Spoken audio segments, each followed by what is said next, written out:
Hey, yo, it's me, Pops Van Marmalade, and you're watching the Comics-Related Madness Network. Uh-huh. So come get some. CromCon. CromCon.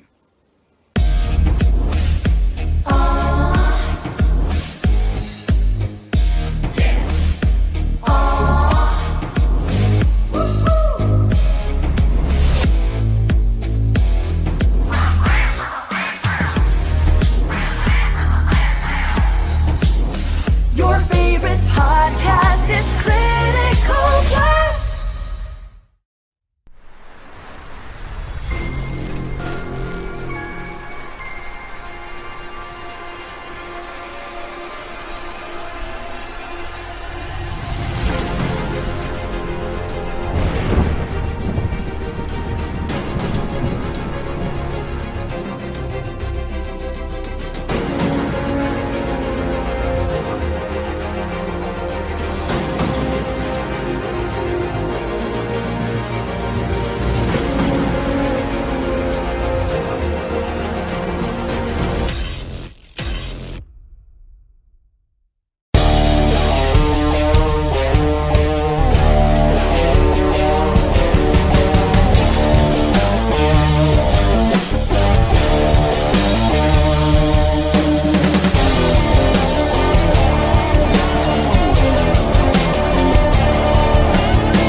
Hello, Internet. This is a show on Tuesday.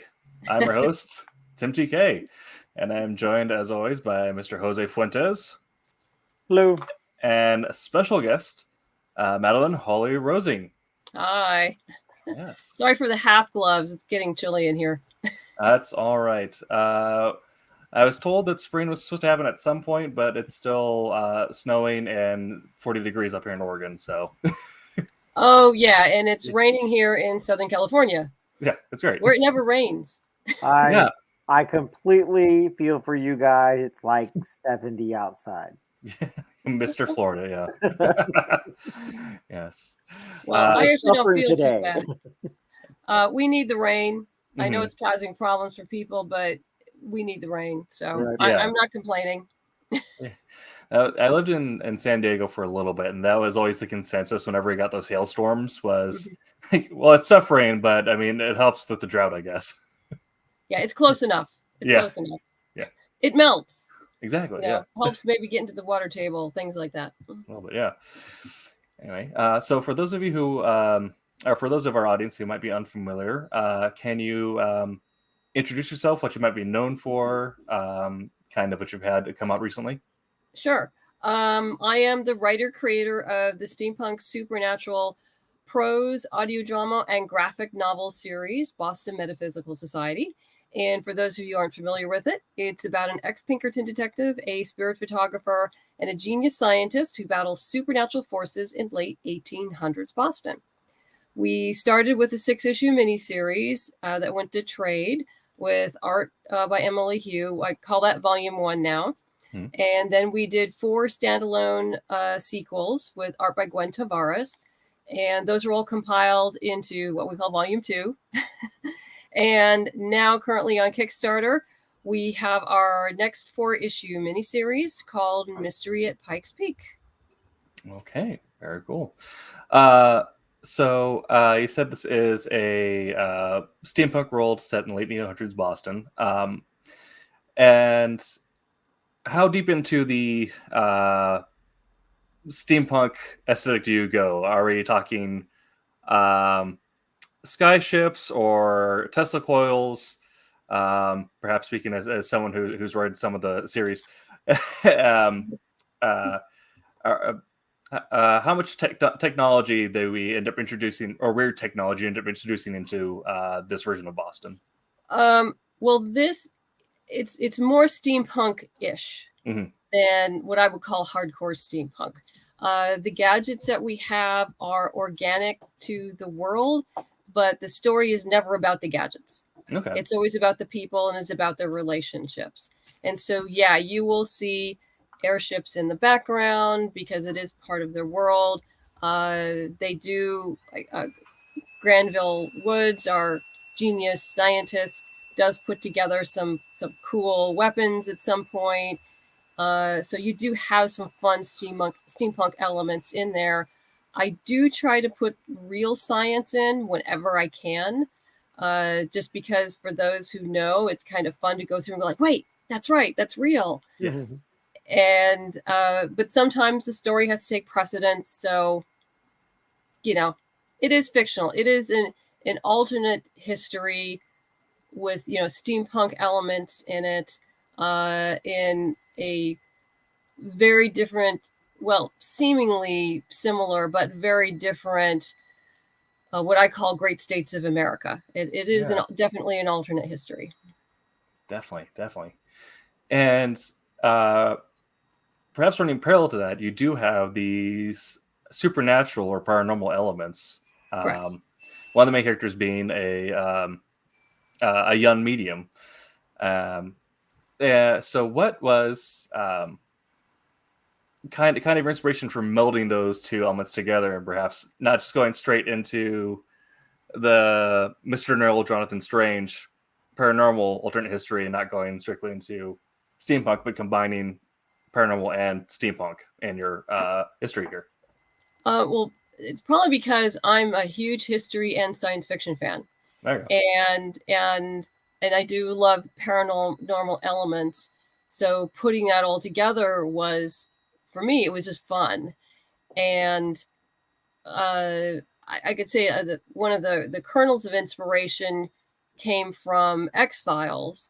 But I asked a question, what if we put a Mulder and Scully in the late 1800s, where they didn't have access to modern technology? But no aliens. I don't do aliens. Sure. But they have to investigate the paranormal, but without, the FBI, without any of governmental agencies, without any of the support that, Mulder and Scully did have on occasion, and have that kind of dynamic, but what would be more socially appropriate during that time period. The Boston Metaphysical Universe is extremely hierarchical, and the social stratums they're very fixed. And the only person in the story who kind of crosses over is Samuel Hunter, who is the ex-Pinkerton detective. And the only reason he could do that was that he married into a great house. Mm-hmm. And because of that, he clearly had certain advantages and insight, but he came from the middle district, which is middle class type of neighborhood. So he kind of straddles that, but is yet not really accepted in either, because he married into one, but he came from the other. But oh, you know, he may be married to one, but he really came from over there. And so he has a different dynamic that he has to deal with. While Caitlin definitely comes from poor working class, medium, you know, who she is accepted, not accepted in their world. And Granville T. Woods is, who, by the way, is a historical figure himself. If you don't already know that, he was an African American scientist who lived during the same time period as Tesla and Edison and, you know, Westinghouse and the rest. And he's accepted within his own community, but being an African American man, yeah, he also has trouble going across those barriers.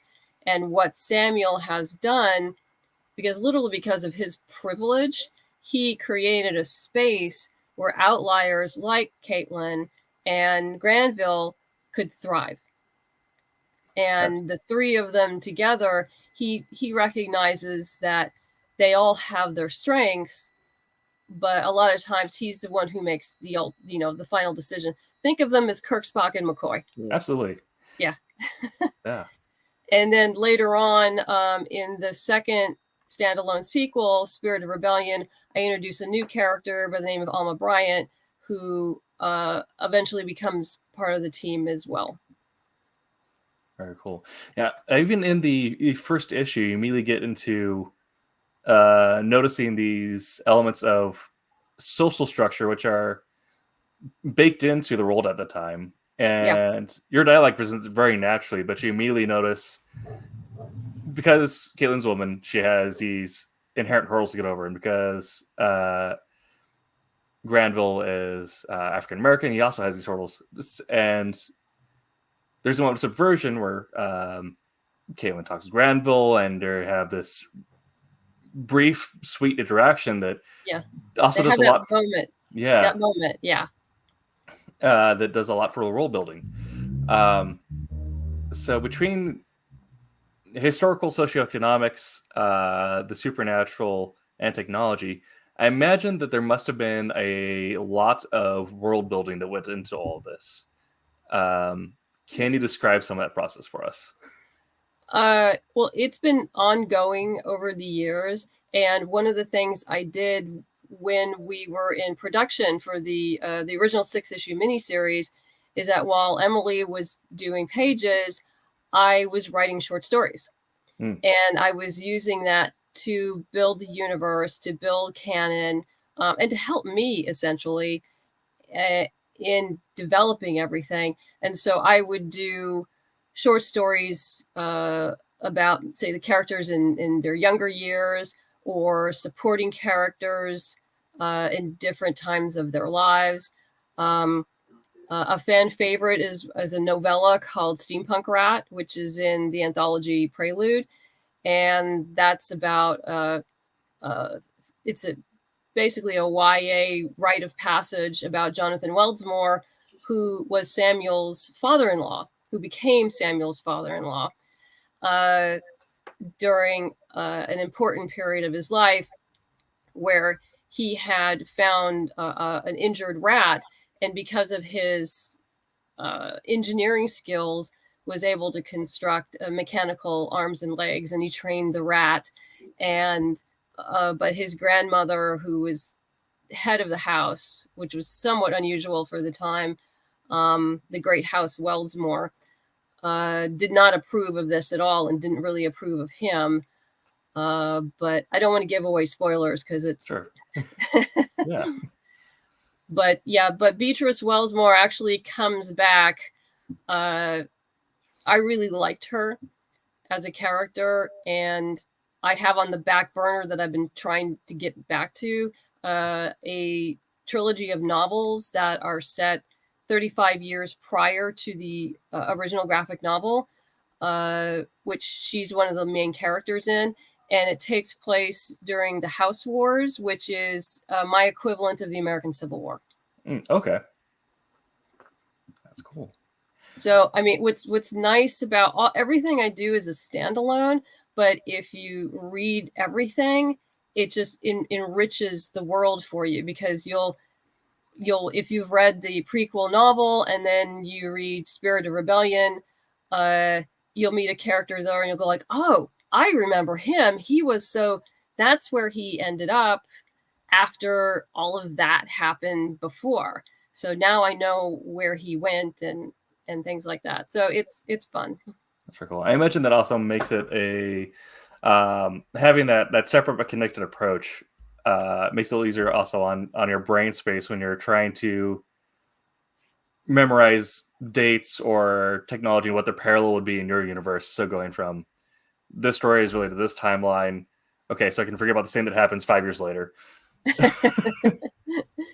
Yeah, I mean, it's, not everything is exactly, but to me, it's close enough within the range of when, these things happened, and in comparison between my fictional world and the real world. Right. And there should be some slight differences, because the Boston metaphysical world basically split off from the timeline that we know of during the War of 1812. Oh, okay. And yeah, that was my split off point. Very cool. And though most American history texts will say that we won the war, we actually did not. We lost it to the British. Just no one likes to say that. Well, it's not just the British, but specifically the Canadian regiments too. Oh man. Oh, yeah. Yeah. Don't say that line on was it the Sunday stream? The Sunday show, yeah. Because Pete will never let us live it down.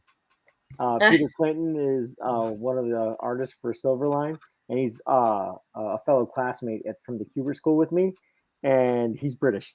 So... he's impeccably British. But yeah. So during that split off, instead of going the way that as we know it, the families with the most power and the money just essentially decided, hey, we can't this is too humiliating. We need to centralize everything. We can't allow something like this to happen again. And so they gradually started eroding civil rights. So the everyday people didn't get to vote anymore. All the voting rights went to the great houses, the industrial families, and they elected Congress through the great families, and then Congress would elect a president within then. So even in my House Wars book, Abraham Lincoln is still the president, but he was elected through his house. Okay. Yeah, through his family connections. That's very cool. That's cool, yeah. Yeah. So in the process of building out this world, did you find that hitting on these social issues that are broad scope like that, and then also what feels very granular in the case of the things that personally affect Caitlin and Granville, do you find that became very important for you as you're developing the story, or is that something that just naturally worked its way into the story, not necessarily as an afterthought, but have you already worked on it and found that this worked its way in, or was that something that you thought of at the forefront? Well, I think it just worked its way in naturally, because these are the issues that matter to me. Yeah.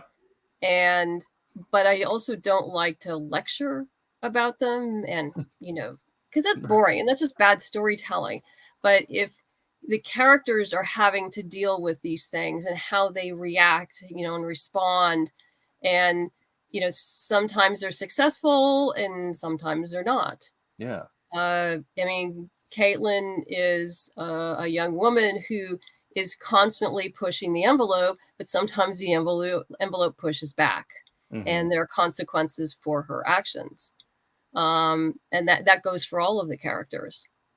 And, sometimes they can move the line a little bit, and sometimes, yeah. Absolutely. So you had already mentioned before that you had a love of history and science fiction before this. Can you kind of speak to that? What works you found influenced you, and how long you've had this love of reading the genre or working in genre. Well, it probably started since I could read.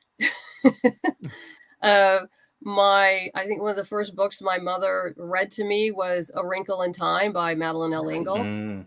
Yes. So, and my brother, who's older than I am, had a huge sci-fi collection. So I would go in and read his books from, a lot of Edgar Rice Burroughs, and I'm trying to think. I've read a lot. And I remember reading Tarzan. I had to stop reading Tarzan for a while because it just got too violent. But I really enjoyed, John Carter of Mars, the whole Barsoom series. Oh yeah, I mean, who doesn't want a Thark as a best friend? I mean, come on. I drew a Thark. Come on, I love Tharks. I mean, isn't that in public domain now? Yes. Yes, it is. Yeah, I thought so because I keep seeing stuff about like, the Queen of Mars, da da da, and Amy Chu wrote a beautiful 2-volume series on the origins of Dejosaurus. Nice. Which was great.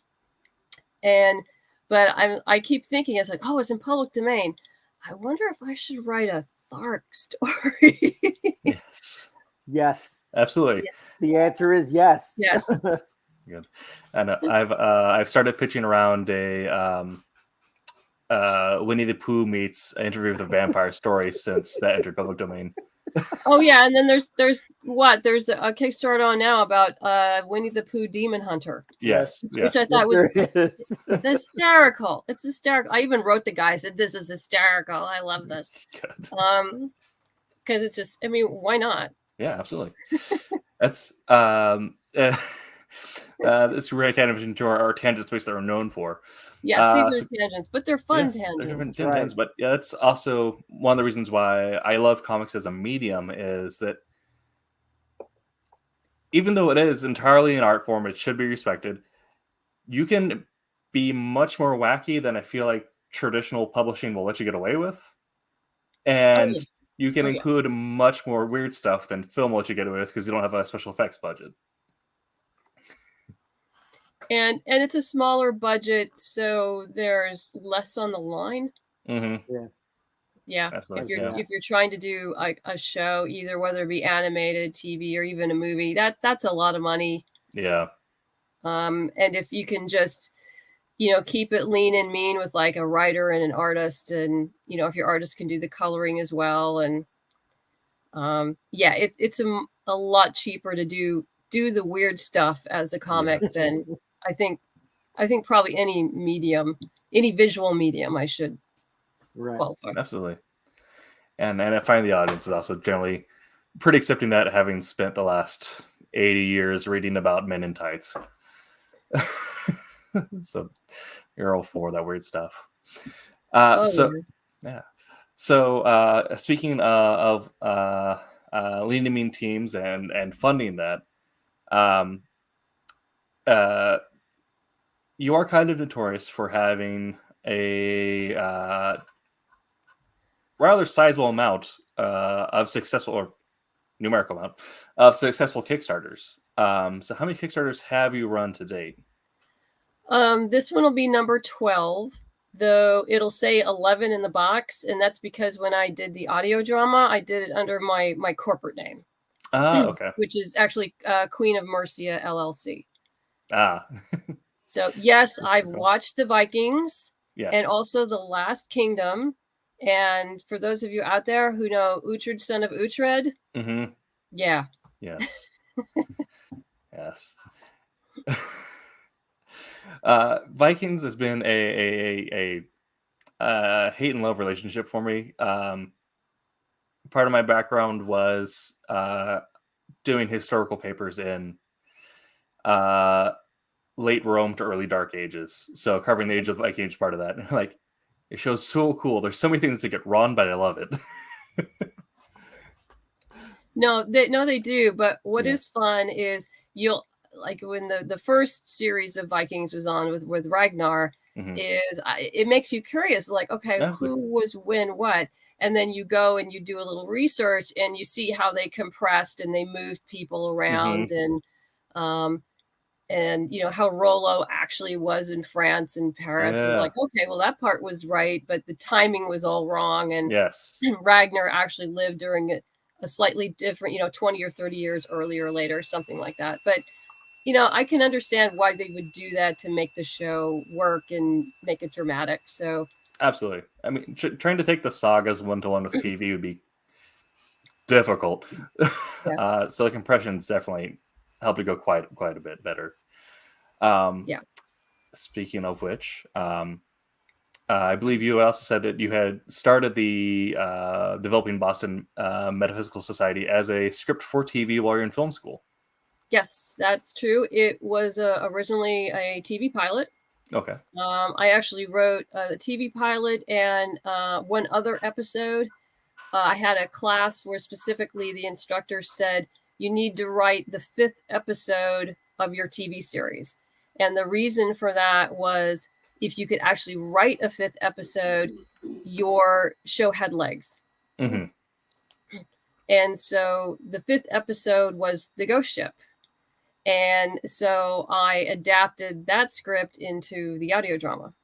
And it really was an adaptation because there's basically just the kernel, the basic premise of the story remained, but everything else changed because you were going from a visual to a strictly audio medium. Right. And everything I could have done in the visual medium, I just like, it wasn't working in the audio. So there was a lot of things I had to change, and which was fun. I enjoy working in different mediums because it exercises my brain differently, and I like to learn new things. So definitely. Yeah. And when you were transitioning or adapting the rest of this into a graphic novel or a comic series, how did that process go for you? Did you find yourself having to seek additional education on writing comics, or was it something you just kind of flew by seat of your pants? No. Actually, before I started adapting the TV pilot, I did take sequential art classes. So I did go and learn how to write a comic. And as you probably both know, film scripts, TV scripts, and comic scripts, they're similar. They're both visual writing, but the pacing is different. How you do the dialogue is different. How you manipulate. You know, I do many drafts, and particularly as art comes in, so I'm changing dialogue. I'm shifting it because I don't want to screw up beautiful art. You know, Yes. you don't want to cover up something. As an beautiful. artist, that's greatly appreciated. Yeah. Like, okay, let's just like, okay, no, I can move this line here over here, and that's going to work because that way that'll show and that'll look beautiful. So it's a different process. Absolutely. But yeah, the only thing I adapted was that TV pilot, which became the original 6-issue miniseries. Everything else was original stories that, I mean, I'd completely moved on by then. So, very cool. So everything just kind of came out of the original 6 issues.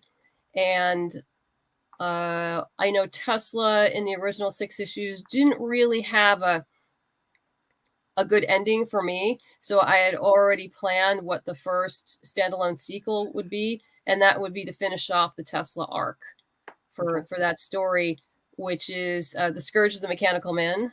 And that features Granville and Tesla. While at the same time, Samuel and Caitlin go to Philadelphia.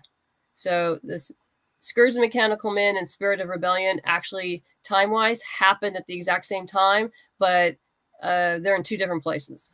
Okay. I kind of split up the team for a little bit because I wanted time to spend more time with the individual characters. Absolutely. Which the standalones allowed me to do. Yeah. When you're working on that standalone, then did you find yourself referencing the other story to have Easter eggs or to reference or work within your own timeline, or did you work completely separate from that? As I've known writers who have done both, where if they have something that happens in the same timeline but in a different location, they'll try to have Easter eggs pop back and forth so the reader knows it's connected. Or they're like, well, I need to have them reconvene at this later point, so I'm going to remember what calendar date this is. Or did you just completely treat it like its own separate thing without necessarily having those references? There are some little references, just so you know, why Samuel and Caitlin didn't show up. Mm. You know, that this event happened, and Granville sent a note to like, hey, XYZ has happened, and he gets a note back saying we had to go to Philadelphia. Sure. And so you have a logical reason why they wouldn't show up, because normally if this particular thing happened, they would show up. So yeah, they needed to be somewhere else. So he knew they were somewhere else. And then they found out later what happened in Boston, after they came back. Very cool. So before your first foray, what was your experience with comics before creating Volume 1? Did you have much of an experience at all, or was this something just kind of got recommended and you fell into? Well, it's funny. Before Boston Metaphysical, I had very little contact with comics, except for the fact that my brother probably has one of the largest graded Daredevil collections in the country. But I don't think he actually ever read them. And superhero comics he just collected them, so they're all pretty. Sure. Don't even. I know the type. That hurts me a little bit. I just want to put that out there. Yeah. But superheroes, it didn't appeal. Nothing about it appealed to me. And so when it was suggested, well, the TV pilot kind of made the rounds and there was positive feedback, but this was before, steampunk it became mainstream. It was expensive to produce, and people saying, it'll find a home. It'll find a home. And then it was suggested I turn it into a graphic novel to use it to sell back to Hollywood. Well, a funny thing happened during this journey of mine, and that I decided I really like writing comics and I really love being in the indie comic creator community. So I stayed. Awesome. Heck yeah. And as someone reminded me last year, 2022 was our 10th anniversary. Wow. Congratulations. So yeah, I was like, okay, this is not where I expected to be 10 years ago. Right. Yes. But part of that journey, when I was, like I mentioned to you, I was taking the sequential art classes. Of course, I had the syllabus and I had to go read stuff. Yeah. So, which I don't mind. But I have to tell you, I got really angry because these stories were so good and no one had ever told me about them before. It was like this whole other world that no one even mentioned.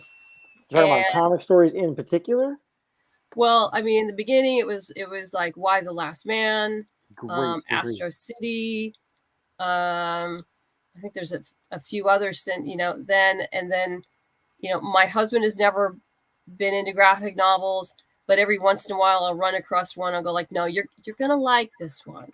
Right. And so I gave him like Lady Killer, which he loved, and then Ascender and Descender. So yeah, there's many more, of course, that escapes. A Saga, of course. Saga, great. I wouldn't give him Saga. I think that'd just be too weird for him. A little too much. Yeah, I love Saga, but yeah, I think I think the computer, I think the monitors' heads would he'd be like, "What? Yeah, I don't understand. How does this work?" I said, you don't think about it that hard. Exactly. That's how it works.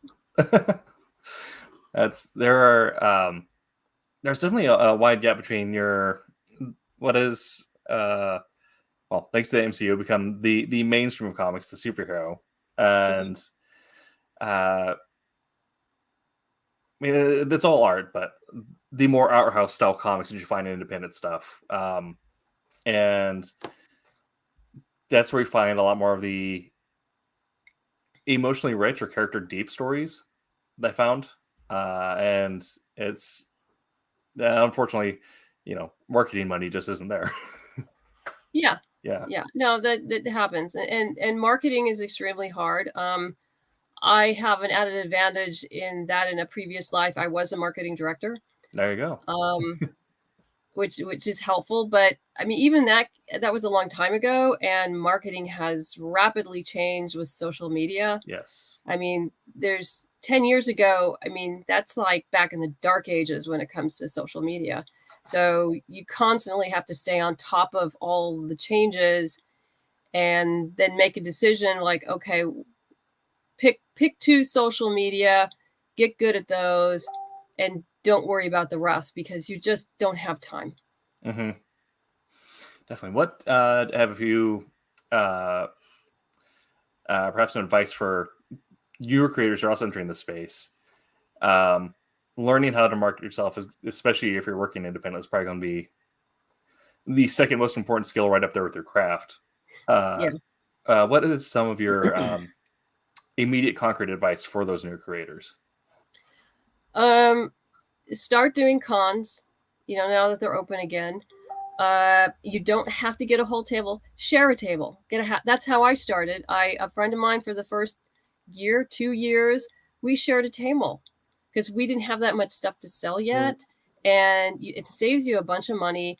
You travel together, so you save on gas and treat each other. Alternate treating each other to dinner. Yes. And things like that. That saves you money. Get those postcards or bookmarks and get a mailing list on that table. Start building that email list. That email list is absolutely critical. And then start a newsletter. And it doesn't have to be every week. I just do mine once a month. Mm-hmm.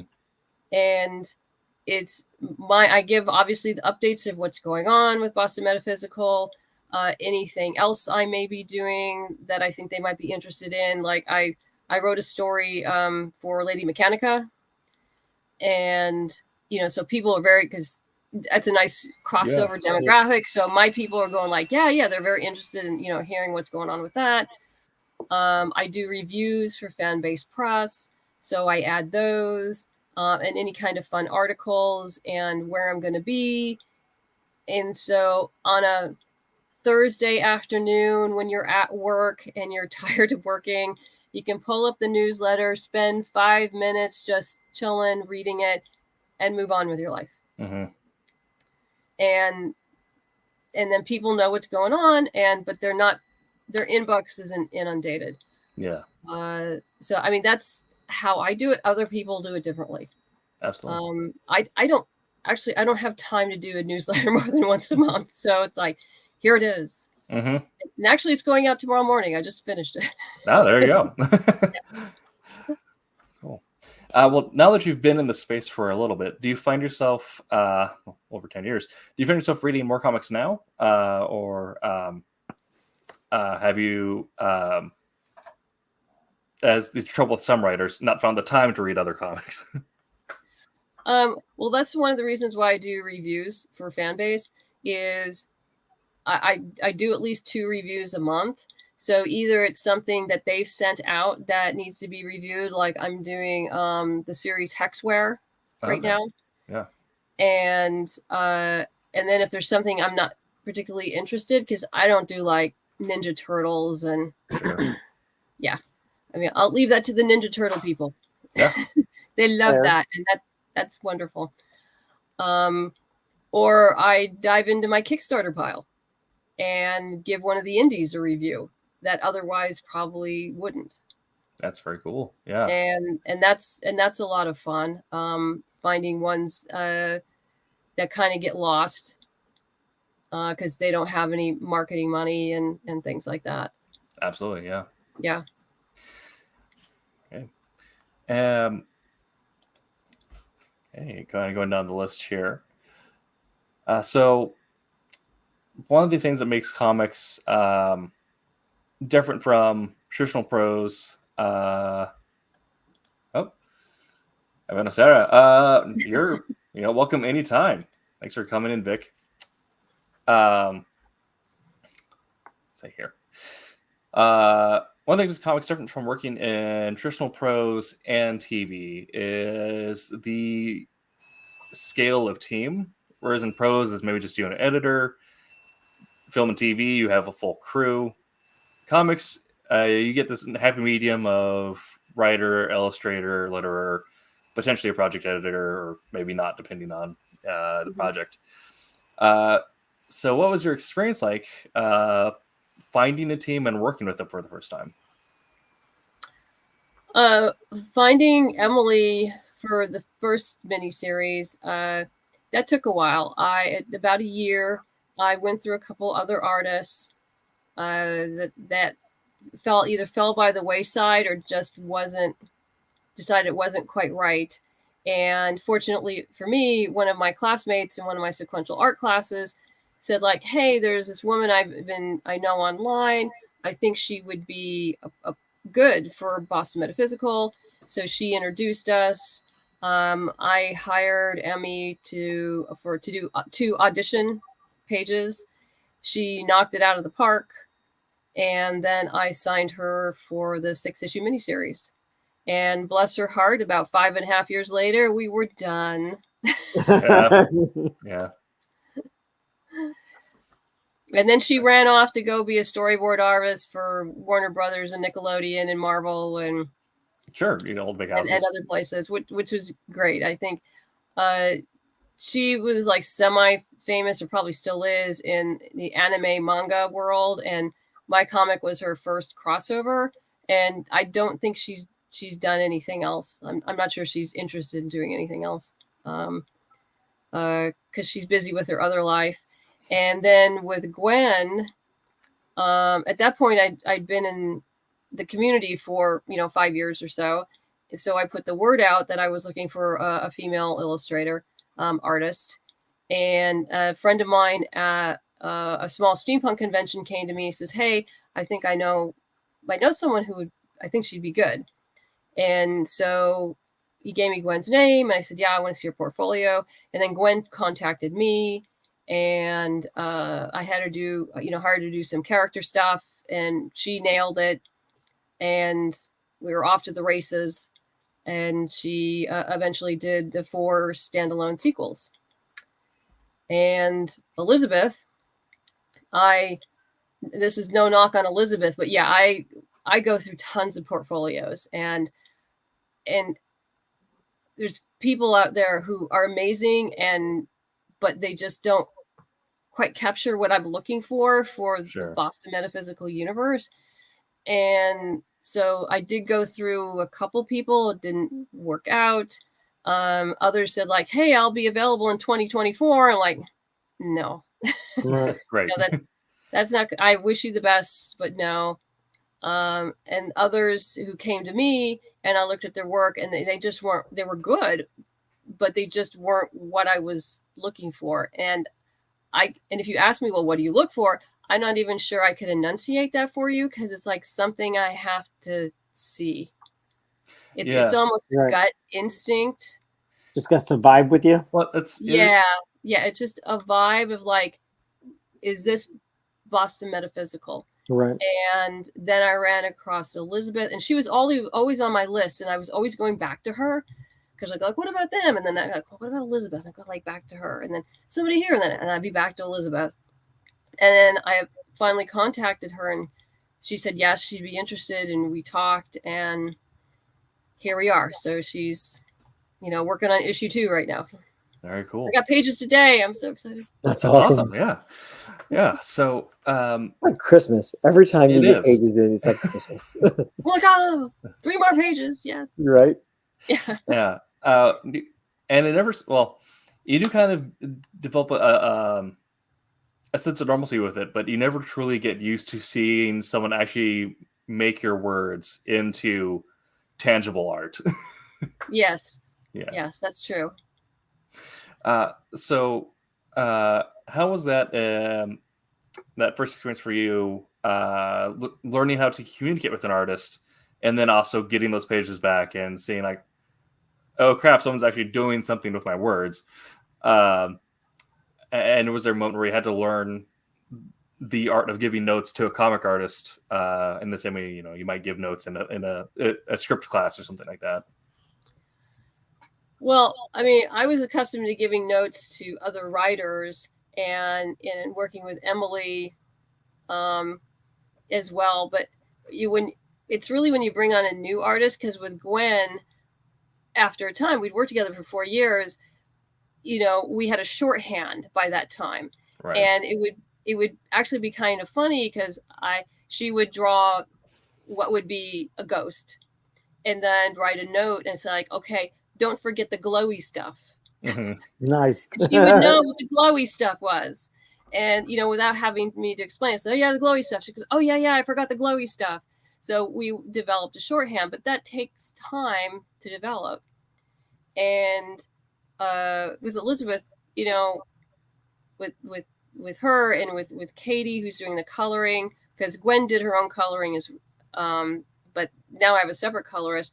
And so yeah, you just have to initially you have to spend more time in communicating. But what I always do with all my artists, colorists, whomever, is like the door is always open. I will give you instructions. If you have questions, ask me. If you think there's a better way, tell me, because you're probably right. I mean, I remember one time Emily blew up a couple panels that I had written on a page, and she says, oh, I hope this is okay, but I decided to do this. And the page I got back, I said, this is freaking awesome. Of course, yes, we're staying with this. This is better. Cool. Yes.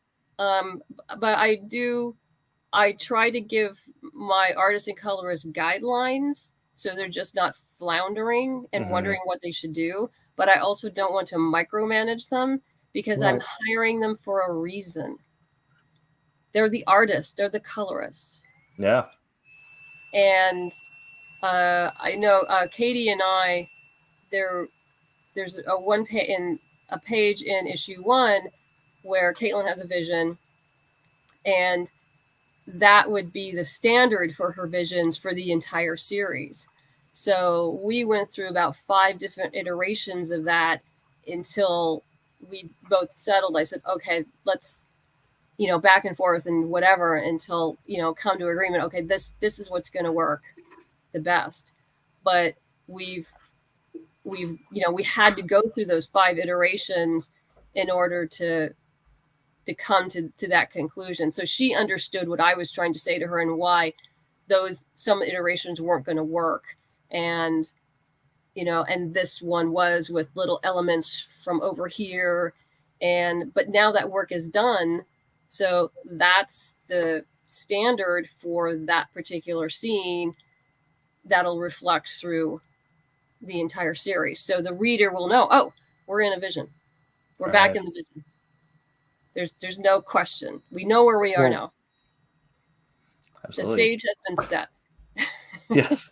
Yeah. I mean, there's, you know, within greater storytelling, there are tropes, but even then within your own individual stories, you have to define your own trope for the storytelling and the way it's presented visually that gives the reader their visual or narrative context that makes it work without necessarily doing exposition dumps every single scene. Yeah.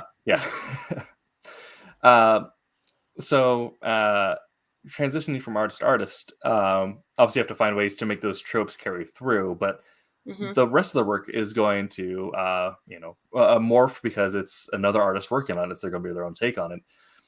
How was from a writer, that's also an interesting perspective, seeing their project almost take on a new skin. Yeah. So how when you made that transition, what was that like for you? How much more communication did you spend on that? You said you develop a shorthand. Did you find a new shorthand and start evolving from that point on, or did you find the weird cosmic bubbles, the same shorthand, replace it with this new person developing naturally? Yeah, I mean it's a new shorthand, and yeah, we're not quite there yet because we just finished the first. We're just into the second. So I think by the end of the second, we'll have our more formalized shorthand because it just takes a while. Yeah. Right. And that's okay. And even if we don't, I don't care as long as the communication is still there. Right. Absolutely. So you had talked about earlier, conventioning is one of the most important tools for new creators to take advantage of as far as marketing themselves. What does the convention circuit look for you now that you've already finished some work in there? Do you find yourself having to do more conventions again, starting volume 2, or have you found a sustainable rhythm in conventions? Or are you one of those people who is consistently trying to burn out as much time as you can in conventions? When I was first starting out, I was probably doing up to 20 conventions a year, maybe more. And a lot of them were small, and that was just to start building the fan base. Pre-pandemic, I pretty much realized that it wasn't cost effective anymore to spend my time. I needed to spend more time creating and less at conventions. And so I would pick and choose. And now I'm down. Well, now that it's out of the pandemic, I'm down to about 9 Okay. or 10. And then maybe like some small things locally. And that's fine. And then I do try to get to at least one new one a year that I haven't been to before. That's cool. So we have a new market. Like I'm going to Baltimore Comic-Con this year. Nice. I've never been to the Baltimore Comic-Con. I've heard great things about it. People love indie creators. So, yeah. And, and I've done steampunk conventions. I've done TeslaCon, done stuff up and down the West Coast. Those tend to be very small. Yeah. So, I will go to the local ones because those are usually drivable for me. Right. Beyond I went to TeslaCon because my brother and sister-in-law live in Madison, Wisconsin, so I could stay. Nice. There you go. Yeah, absolutely. That's why I'm trying to do was it Fayetteville Con, because I have a best friend that lives in Fayetteville. Yes. Yeah. So you try to do that without overstaying your welcome either. Right. Mm-hmm. And we keep going back to Denver. Denver's great anyway, but I have another brother-in-law who lives there. So, we go and we turn into a family trip. So we stay a few extra days and visit with family, Right. do the con, get on the plane and go home. Absolutely. So that works out. But Is it considered a family trip if I go to England and visit Pete for a convention? I'd say so. Yeah.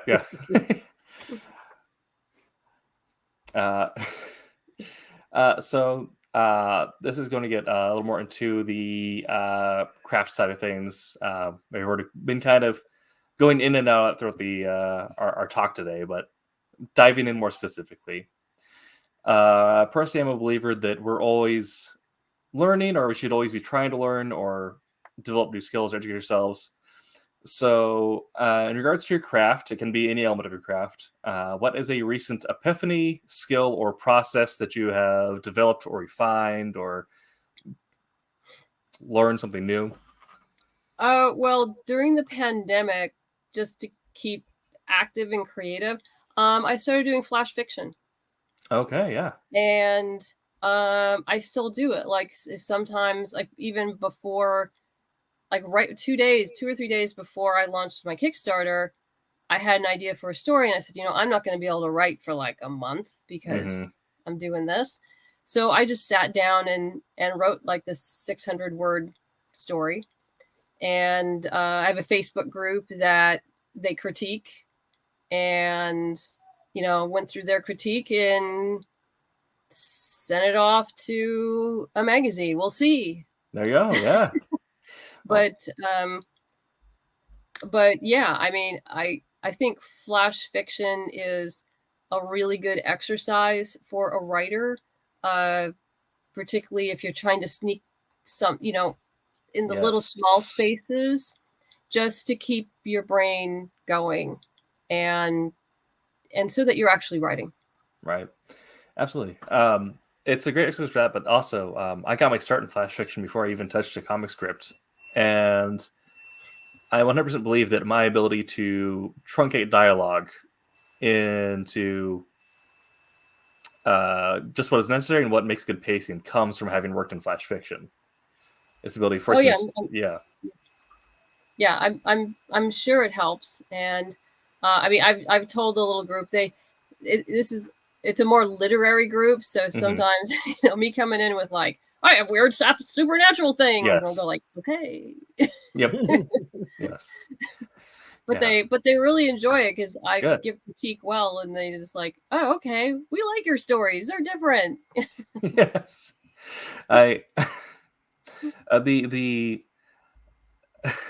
The ongoing debate of literary versus genre work is something that amuses me to no end. Yeah, I think it's pretty silly, but it's pretty silly, but the people who can laugh at both sides, I think. Yeah. This one's good. And one of the early pieces of flash fiction I submitted to a publisher was science fiction, so it was one of those things where, and I like psychological stuff, so I'm like, okay, we're just gonna have a person going insane finding the spaceship at the bottom of the Black Sea. And then back from the editor was like, this is different, I like it. So if you're working genre, if you get a note saying this is different, I like it, it means you're doing good. So what is some advice you'd give to creators who are newer to the space besides going to conventions and perhaps some marketing tips? What's some craft advice you'd give? If you're brand new to comic book writing, I would suggest taking a class, whether it be online or in person, getting a solid critique group, people who give you constructive criticism and not personal. Because that's one thing you do have to learn, is to differentiate between the constructive and the personal. And even sometimes buried in the personal is something constructive. And that can be really hard sometimes, because someone will say, well, I don't like it. And it's just garble coming out of there. Nothing makes sense. But sometimes something in the back of something there might be a kernel of a truth that you need to go look at.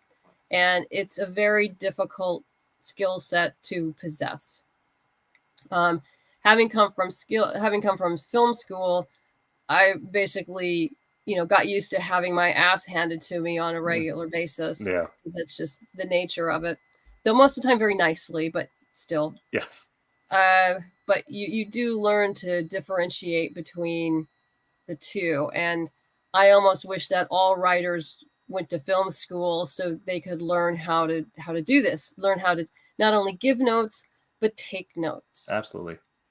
And if you're hearing the same note over and over again, if people are bumping on the same thing, then you really need to look at what they're talking about. If there's consistency in the notes, you need to address that. Then, because that's a good indicator. If more than two people are bumping on something, you need to look at it. Absolutely. That applies to art as well. Yeah, I think in any creative endeavor, if you got more than two people bumping on, pick whatever it is, then yeah, absolutely. And you need to look at it. Yeah, and don't be afraid to then research it and find resources outside of it to help refine on that. Chances are, if you run into a problem creating something, other people have run into that problem as well. Oh yeah, I Yeah. remember I have some great beta readers for my comics, and for Spirit of Rebellion, the first iteration of that, I sent to my beta reader, and he came back, and he had all these questions, and I realized with the questions, I was like, oh, this needs a page 1 rewrite. Yeah. It did, because I was just trying to do too much within the space I had. I said, I need to hone this down and just really focus on one thing that is going on here. And it ended up so much better. But I could tell, like, after the third or fourth question, I'm like, yeah, Yes. we need to break this puppy apart and put it back together again. And people shouldn't be afraid of that, because it only makes it better. Right. Yes, Absolutely. I know it's more work, it's harder, but if it makes your work better, then it's worth it. Mm-hmm. Absolutely. What was that thing Neil Gaiman said? Only after the second draft does it begin to look like you know what you're doing. Yeah. And even after that, it might take some more time. Okay, Jose, do you have any questions? I have a question, and it makes I'm not trying to make it sound basic, but in regards to like the crowdfunding that you do, like as many successful ones as if you had, how soon do you promote the imminent campaign? I usually start announcing it in my newsletter about 3 months ahead of time. And then if I'm on a show or something, I'll say like, hey, we're thinking it's going to be, and because usually I haven't nailed down the exact date yet, 3 months, just roughly, I'm like, it's probably going to be March. Not sure exactly what day, Okay. but March. And then probably about a month, 6 weeks out, I start arranging, scheduling interviews. Okay. I do that. I like spend a whole day and just I'm scheduling. So I have like 24 interviews this month. Wow. Yeah. No, it's a great way to get the word out. I mean, that's just, it really is. And I appreciate you guys spending the time, because this is part of my job for the Kickstarter is being here with you. Yes. Absolutely. Well, we're glad we can give you a place to shout it out and talk about the scene you've created and the fun, nerdy medium that we all love. Right. There you go. So that is the hour mark we've just passed. So Matt, I'll open up to you. Is there anything in particular you want to talk about as well, in addition to what we talked about today already? Other than to let people know that Kickstarter is, we've got 15 days left. We have gone through 3 stretch goals so far. So Wow, there's awesome. so there's lots of goodies for people, and there's more goodies coming.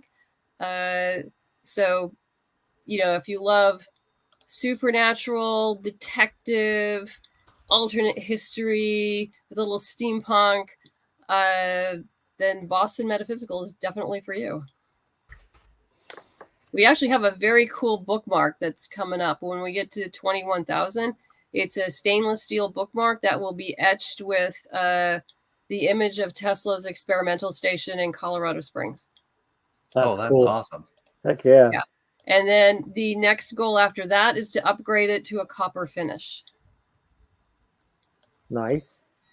Yeah. So I like to find new and different things for my fans. And like we've been doing with the pins, the pins, I do a new pin every single Kickstarter. People have collections of these. And it's pretty fun. And this pin is of a Tesla coil. And Alejandro Lee designed both the pin and the bookmark. Very cool. So yeah, if you are currently watching at home, this is the Kickstarter right here, I believe. Yes. And the link is also posted in all the comments. So if you're watching the VOD later, go ahead and go to or listen to us on whatever podcasting platform you prefer. Go to Kickstarter and type in Boston Metaphysical, and it'll be the first thing to pop up there. Very cool. Okay. Do you have anything else coming up? Any cons in the coming months that people need to be aware of? Yes, I will be at WonderCon in a week and a half. Is it Anaheim? As in Anaheim. I will be there. I will be at a small steampunk convention in San Mateo, California called Clockwork Alchemy in April. And where's my list? I have a list. You have to. You have to have a list. It's Oh yeah, I have one. I have one back here that I've been trying to like cycle through. Oh, I'm also doing Anacon, which is it's free. It's a small con at the Anaheim Central Library on April 15th. very cool. So Nice. if you're local, that's gonna be fun. There's gonna be a ton of really cool people there. I'll be in Phoenix in June, Fan Expo Denver, end of June, San Diego Comic-Con, Baltimore, and Rose City So there you go. That's cool. and Portland. That's up in my neck of the woods. Cool. Okay, well, we thank you for your time, and hopefully you enjoyed this conversation as much as we have. I did. Thank you very much. Very interesting questions. I appreciate that. We Like I said- appreciate you coming on here. It's super awesome. And Well, no, I appreciate your time and the effort you put into it. So thank you. definitely. If there's anything else you want to mention, we're going to be wrapping up here. But after the podcast comes down, the chat room will stay active, so we can talk at the end there. But for anyone who's watching at home or listening later, hopefully you found some of these answers informative and helpful on your own comics journey. And we'll see you next week for a subject that I have to put in the Google Calendar. Those are always my favorite when Yes. you have no idea what it is. For an hour and a half of Jose and I talking about X-Men trivia from the 90s. That's right. Yeah. But be sure to come back for Wednesday WAM and Silver Sunday, 8 p.m. Eastern, respectively. And Mel, I believe you're also doing those as well. The Sunday one, right? Doing the Sunday one. Yes. Yes. Yes. So be sure to come back Sunday for what will be a new set of questions. Oh boy. Yes. Hopefully they're even better. All right. So we'll see everyone next week. And till that time, make mine Mine, Silverline. Silverline. I'm April Hunter. Make mine Silverline. All right.